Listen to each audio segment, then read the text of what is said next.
Okay. तो सबसे पहले अपन बात करते हैं चिकन पॉक्स। तो चिकन पॉक्स में क्या देखने को मिलेगा? फ्लूइड फील्ड ब्लिस्टर आपको देखने को मिलेगा, पूरी बॉडी पे रेस आपको देखने को मिलेंगे, और बच्चे को फीवर भी रहेगा और इचिंग भी हो सकती है। अब इसका क्या ट्रीटमेंट हो जाएगा? तो देखो, चिकन पॉक्स इसका क्या ट्रीटमेंट है? तो चिकन पॉक्स में ड्रग ऑफ चॉइस होती है एसाइक्लोवियर, और एसाइक्लोवियर की डोज होती है 20 mg पर केजी पर डोज, 20 mg पर केजी पर डोज। और आप इसको 3 बार भी दे सकते हो और 4 बार भी दे सकते हो। ठीक है, तो चिकन पॉक्स का ट्रीटमेंट क्या हो जाएगा?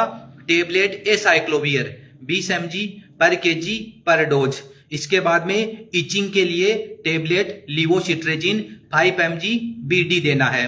इसके बाद में अगर पेशेंट को फीवर है तो पैरासीटामोल भी आपको देनी है, और पैरासीटामोल की डोज होती है, पैरासीटामोल की डोज 15 mg पर केजी पर डोज होती है। और इसके बाद में केलामाइन लोशन भी लगाने के लिए देना होता है। ठीक है, तो चिकन पॉक्स का क्या ट्रीटमेंट हो गया?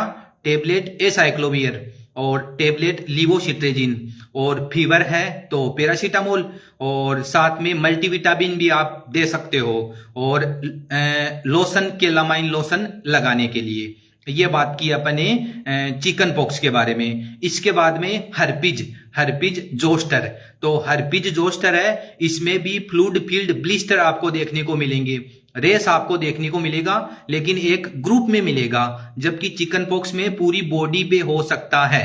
ठीक है, तो अब हर्पिज का क्या ट्रीटमेंट हो जाएगा? तो इसमें भी same he drug of choice होती है टेबलेट एसाइक्लोवियर। तो टेबलेट एसाइक्लोवियर हो गई, और हर्पिज में न्यूरल पेन आपको देखने को मिलेगा, इसीलिए कैप्सूल प्रीगाबालिन भी आपको देना पड़ेगा। तो कैप्सूल प्रीगाबालिन 75 mg ओडी रात को सोते टाइम। इसके बाद में पेन है, इसीलिए डाइक्लोपीसीएम या फिर आइबुप्रोफेन पीसीएम आप दे सकते हो। और इसके बाद में इचिंग के लिए लिवोसिट्रेजिन 5 mg आपको देनी होती है। और केलामाइन लोशन लगाने के लिए यह 7 दिन बाद में यूज करना है। हर्पिज हो गया, उसके 7 दिन बाद में यूज करना है केलामाइन लोशन को। ओके, तो टेबलेट एसाइक्लोवियर हो गई, कैप्सूल प्रीगाबालिन हो गया, और टेबलेट लिवोसिट्रेजिन हो गई, और केलामाइन लोशन हो गया, और टेबलेट डाइक्लोपीसीएम या फिर आइबुप्रोफेन पीसीएम हो गया। यह ट्रीटमेंट चलेगा हर्पिज में, कम से कम 7 दिन के लिए आपको देना है। इसके बाद में अपन बात करते हैं टीनिया, रिंगवर्म, जिसको दाद अपन बोलते हैं। तो ये क्या फंगल होता है, इसीलिए एंटी फंगल मेडिसिन इसमें आपको देनी होती है, जैसे कैप्सूल इट्राकोनाजोल। तो सबसे पहले इट्राकोनाजोल कम डोज में आपको देना है, इट्राकोनाजोल 100 mg BD 15 दिन के लिए। और अगर ज्यादा प्रॉब्लम है तो इट्राकोनाजोल 200 mg BD 15 दिन के लिए आप दे सकते हो। और इससे ज्यादा प्रॉब्लम है फिर भी पेशेंट ठीक नहीं होता तो कैप्सूल टर्बिनाफिन 250 mg BD 15 दिन के लिए आप दे सकते हो। तो यह एंटी फंगल मेडिसिन इट्राकोनाजोल या फिर टर्बिनाफिन, और क्रीम लूलिकोनाजोल लगाने के लिए BD, और इचिंग के लिए लिवोसिट्रेजिन 5 mg BD। ओके, तो ये हो गया टीनिया का ट्रीटमेंट, इट्राकोनाजोल या फिर टर्बिनाफिन। अब अगर सीवियर है तो इसकी डोज आप बढ़ा सकते हो, क्रीम लूलिकोनाजोल और टेबलेट लिवोसिट्रेजिन। इसके बाद में बात करते हैं अर्टिकेरिया। अर्टिकेरिया है ना, पूरी बॉडी पे है ना लाल लाल कलर के रेस आपको देखने को मिलेंगे, पेशेंट को इचिंग बहुत ज्यादा होगी, ओके, स्वेलिंग आ जाएगी। तो इसके लिए अर्टिकेरिया एक्यूट होता है और क्रोनिक होता है। तो इसमें आपको एंटी हिस्टामिन मेडिसिन भी देनी पड़ेगी, साथ में स्टेरॉइड भी आपको देना पड़ेगा।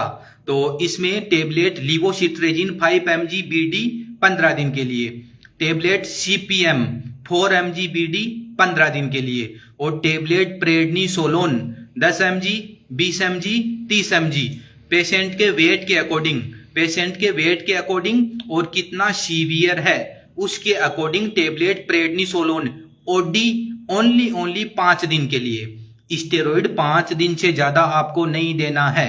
ओके, तो ये हो गया अर्टिकेरिया का treatment. Tablet LCZ 5 mg BD 15 दिन के लिए, टेबलेट CPM BD 15 दिन के लिए। टेबलेट प्रेडनिसोलोन, इसकी डोज 1 mg पर kg। ओके, तो प्रेडनिसोलोन ओडी ओनली 5 दिन के लिए, और पूरी बॉडी पे लगाने के लिए लिक्विड पैराफिन आप साथ में दे सकते हो, है ना। तो ये हो गया एर्टिकेरिया। अब एक्यूट एर्टिकेरिया है, बहुत ज्यादा इचिंग हो रही है, पूरी बॉडी रेडनेस हो गई, तो उसमें आप इंजेक्शन डेक्सोना भी लगा सकते हो। इंजेक्शन डेक्सोना आईवी आप लगा सकते हो, स्लो लगाना है आपको, ठीक है। तो ये बात की अपने एर्टिकेरिया, एक्यूट एंड क्रोनिक एर्टिकेरिया। और देखो एर्टिकेरिया में है ना, खट्टी चीजें खाने को मना किया जाता है। एर्टिकेरिया में खट्टी चीजें नहीं खानी होती है, इस बात का ध्यान रखना है। और स्टेरॉइड देना है और एंटी हिस्टामिन मेडिसिन देनी है इचिंग के लिए। इसके बाद में अपन बात करते हैं बेलेनाइटिस की। ओके, जो पेनिस की जो टिप होती है उसका इन्फेक्शन, उस पे इन्फेक्शन हो जाना, तो बेलेनाइटिस का क्या ट्रीटमेंट हो जाएगा। तो इसमें आपको टेबलेट एरिथ्रोमाइसिन 500 mg ओडी 5 दिन के लिए, टेबलेट एजिथ्रोमाइसिन 500 mg ओडी 5 दिन के लिए, tablet fluconazole 150 mg BD 7 day के लिए, tablet fluconazole 150 mg BD 7 day के लिए, और क्रीम लोकली लगाने के लिए बीसीएन, क्रीम बीसीएन। इसमें स्टेरॉइड भी होता है, एंटी फंगल भी होता है और एंटीबायोटिक भी होता है, ठीक है। तो ये बात की अपने बेलेनाइटिस की। ओके, जो पेनिस की टिप होती है वहां पे इंफेक्शन हो जाना, वहां पे कट लग जाना। ओके, तो उसमें क्या ट्रीटमेंट दे दिया आपने, tablet fluconazole 150 mg BD 7 day के लिए, टेबलेट एरिथ्रोमाइसिन 500 mg ओडी 5 दिन के लिए, क्रीम बीसीएन लगाने के लिए, और इचिंग है तो इसके लिए LCZ 5 mg बीडी भी आप दे सकते हो। ओके, तो ये बात की अपने बेलेनाइटिस की।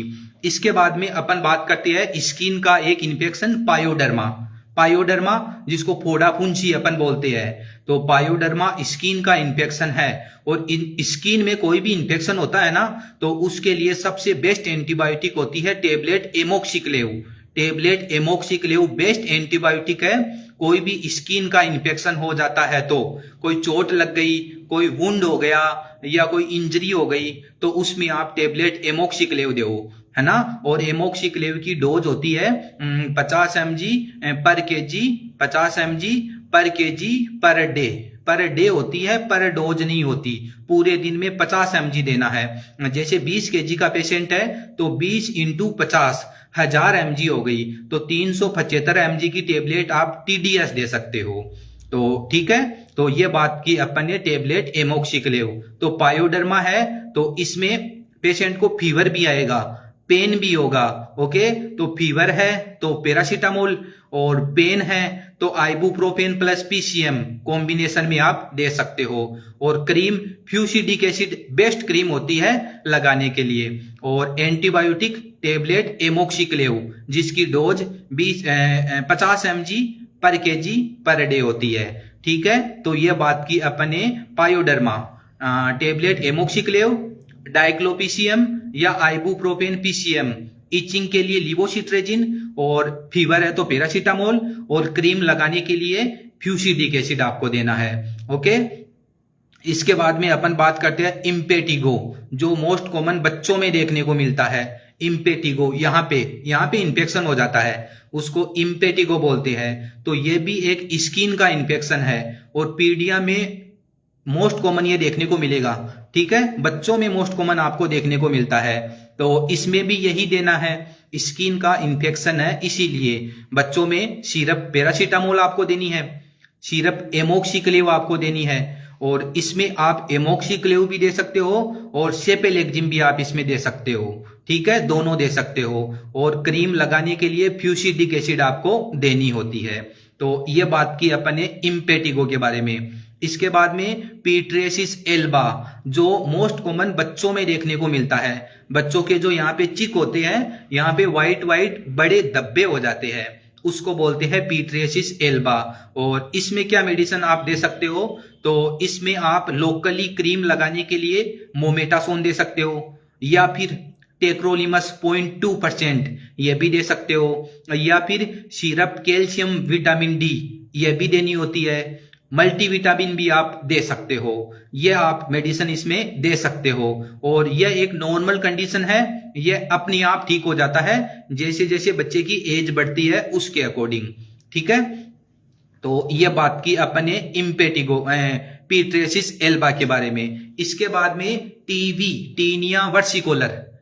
ओके, टीनिया वर्सिकोलर, तो इसमें क्या होता है, पेशेंट का शोल्डर हो गया, बैक हो गई, एब्डोमेन रीजन हो गया, यहाँ पे व्हाइट व्हाइट हल्के कलर के छोटे छोटे धब्बे हो जाते हैं, उसको बोलते हैं टीवी, टीनिया वर्सिकोलर। और ये एक फंगल है, इसीलिए एंटी फंगल मेडिसिन इसमें आपको देनी होती है।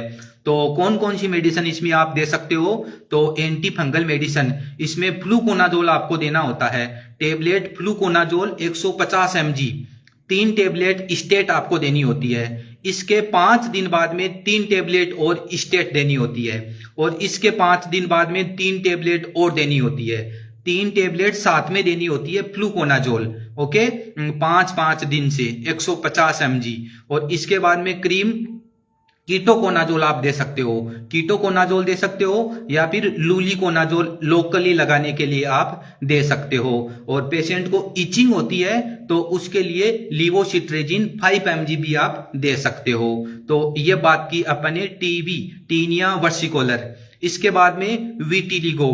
तो देखो विटिलिगो है ना, ये एक ऑटो इम्यून डिजीज होती है और बहुत मुश्किल से ठीक होने वाली होती है। एक बार फैल गया ना तो फिर ये ठीक नहीं होता। तो विटिलिगो में एकदम व्हाइट मिल्की पैच आपको देखने को मिलेगा। ऑटो इम्यून डिजीज है, मतलब बॉडी खुद की सेल को ही डैमेज कर रही है, तो इसके लिए आपको स्टेरॉइड देना पड़ेगा, लोकली लगाने के लिए भी और ओरली लेने के लिए भी। तो इसमें स्टेरॉइड क्रीम बीटामेथासोन सुबह शाम आपको लगानी होती है। इसके बाद में क्रीम टेक्रोलिमस 0.2%, ये भी दोपहर में लगाने को होती है। ये 2 क्रीम हो गई। और इसके बाद में टेबलेट कैल्शियम विटामिन डी, ये भी देना होता है। और टेबलेट जिंक 20 mg BD, ये भी देना होता है। और इसके बाद में स्टेरॉइड। तो स्टेरॉइड कैसे देना है, जैसे डेक्सामेथासोन 0.5 mg है, सोमवार को ले लिया एक टेबलेट मंगलवार को ले ली, इसके 7 दिन बाद में वापस सोमवार मंगलवार, इसके 7 दिन बाद में वापस सोमवार मंगलवार, ऐसे मेडिसिन लेनी है। तो क्रीम बीटामेथासोन लोकली लगाने के लिए, क्रीम टेक्रोलिमस लोकली लगाने के लिए, tablet calcium plus vitamin D3 और मल्टीविटामिन भी इसमें आपको देना होता है। और टेबलेट जिंक इसमें आपको देनी होती है 20 mg BD, कम से कम 3 से 4 महीने के लिए। और स्टेरॉइड डेक्सामेथासोन 0.5 mg सोमवार मंगलवार को ले ली एक टेबलेट, इसके बाद में नेक्स्ट सोमवार मंगलवार, इसके बाद में नेक्स्ट सोमवार मंगलवार, ऐसे ट्रीटमेंट चलेगा विटिलिगो में। ऑटो इम्यून डिजीज होती है विटिलिगो। ओके, और इसके तरह ही होता है ल्यूकोडर्मा, उसमें भी सेम ही ट्रीटमेंट चलता है ल्यूकोडर्मा में, वो भी ऑटो इम्यून डिजीज होती है। ओके, इसके बाद में बात करते हैं अपन स्केबीज के बारे में। ये मोस्ट कॉमन बच्चों में देखने को मिलता है, जो अपनी हाथ होते हैं, पैर होते हैं, उनकी अंगुलियों के बीच में इचिंग बहुत ज्यादा होती है और रेस भी आपको देखने को मिल सकते हैं। और नाइट में इचिंग आपको ज्यादा देखने को मिलेगी इसके बीच में। ओके, इसके बीच में नाइट में इचिंग ज्यादा देखने को मिलेगी। तो इसमें ड्रग ऑफ चॉइस क्या होती है, क्रीम परमेथ्रिन होती है 5%, गर्दन के नीचे लगाना होता है। और इसके बाद में टेबलेट आइवरमेक्टिन होती है। आइवरमेक्टिन ओनली सिंगल डोज, एक ही टेबलेट लेनी होती है। जैसे अपन सोरियासिस में मेथोट्रेक्सेट देते हैं सिंगल डोज, सप्ते में एक बार, वैसे ही आइवरमेक्टिन सिंगल डोज इसमें लेनी होती है। तो क्रीम परमेथ्रिन हो गया 5% और टेबलेट आइवरमेक्टिन हो गया। और इचिंग है तो LCZ 5 mg BD आप दे दी। अब इसमें क्या सेकेंडरी इन्फेक्शन हो सकता है ना, तो सेकेंडरी इन्फेक्शन को रोकने के लिए क्रीम फ्यूसिडिक एसिड भी आपको देना होता है।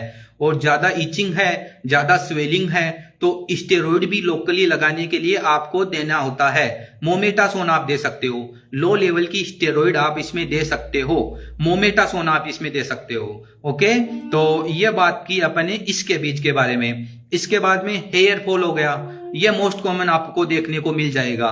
तो हेयर फॉल में क्या होता है, पहले इसका कोज आपको देखना होता है कि किस कारण से हो रहा है। जैसे अगर पेशेंट को थायराइड की प्रॉब्लम है तो उसके कारण आपको देखने को मिल सकता है, जेनेटिक है उसके कारण आपको देखने को मिल सकता है, विटामिन B12 की डेफिशिएंसी है उसके कारण आपको देखने को मिल सकता है, ओके, आयरन फोलिक एसिड की डेफिशिएंसी उसके कारण आपको देखने को होता है।